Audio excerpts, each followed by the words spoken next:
బా గింతంతా పిండేసిండు. రుద్దుతాడు.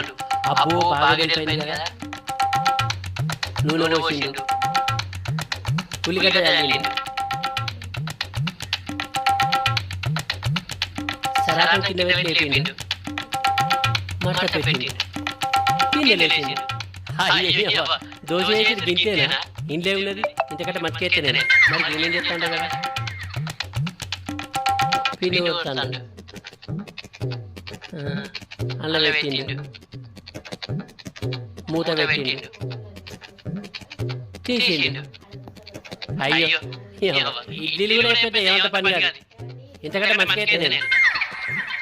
అదే గట్టిగా రేపు నీ పక్కన నా హోటల్ నీకంటే మట్టుకెత్తా. నాకు ఫుల్ గిరాకీ అవుతుంది చూడు.